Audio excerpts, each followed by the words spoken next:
An Oklahoma landowner's effort to claw part of Texas into the Sooner State has been blocked.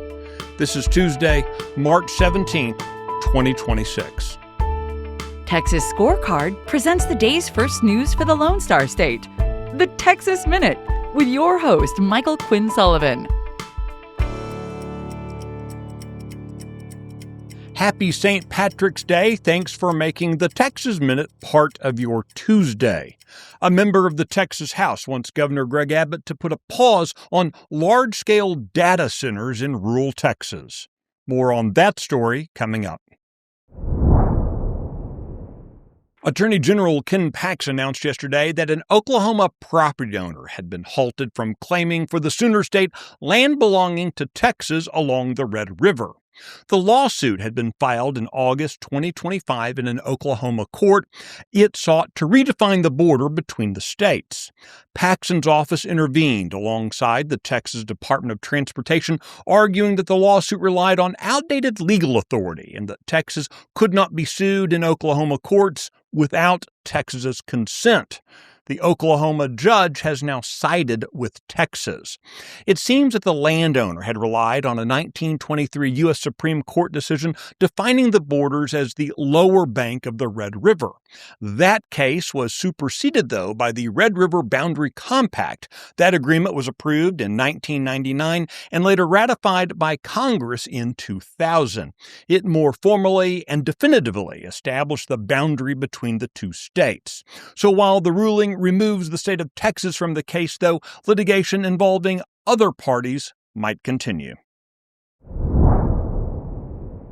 A teacher in the Shallowater Independent School District who was placed on leave in February has now been charged with sexually abusing two students that he allegedly groomed online.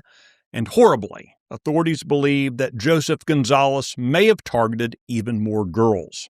Gonzalez was an assistant band director at Shallowater ISD at the time of the alleged offenses. The current charges are punishable by up to life in prison. The school district placed Gonzalez on leave last month after allegations first arose. He began working for Shallowater ISD in the 23-24 school year and previously worked as an assistant band director at Monterey High School in Lubbock ISD during the 22-23 school year.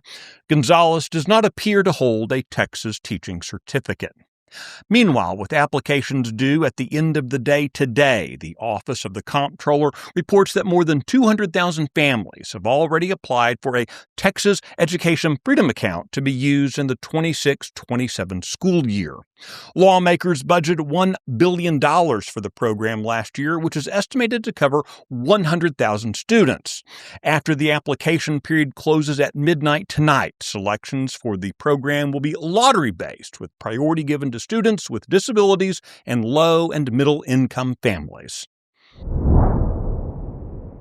9 members of Antifa have been convicted for their roles in a shooting at a U.S. Immigration and Customs Enforcement detention facility last summer.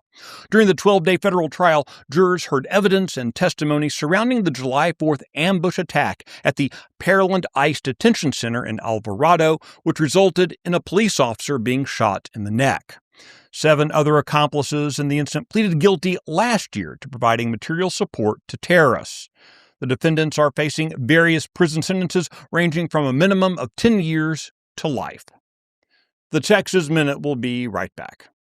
Do you feel increasingly isolated? Like the world has gone insane and you are part of one small, clear-headed remnant? Let me be the first to tell you, you're not alone. I'm Sarah Gonzalez, and on my new show, Come and Take It, I'm going to call out the crazy so you can be empowered to change Texas and the nation. Overcome the schemes of the left designed to keep Texans paralyzed and silent. Watch or listen to Come and Take It today.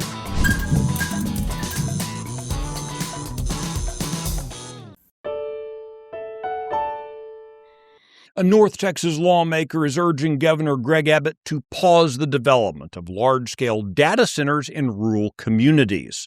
In a letter sent yesterday, Republican State Representative Helen Kerwin of Glenrose warned that the rapid expansion of artificial intelligence infrastructure could strain local water supplies and the state's electric grid. Kerwin wrote that she's hearing growing concerns from constituents about the cumulative impact of hyperscale data centers targeting specific areas of the state. Her district includes the Comanche Peak Nuclear Power Plant, one of the state's largest sources of baseload power. She noted that the presence of that facility has already begun drawing interest from large-scale data center developers seeking stable electricity and water resources. She wants the governor to establish a working group composed of subject matter experts and elected officials to study the long-term effects of the industry's rapid expansion. You can find details on all the stories mentioned today and keep up with the latest news by visiting TexasScorecard.com. This edition of the Texas Minute was based on the original reporting of Brandon Waltons, Aaron Anderson, and Eddie Hovland.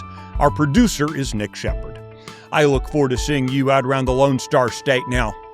Go make it a great day.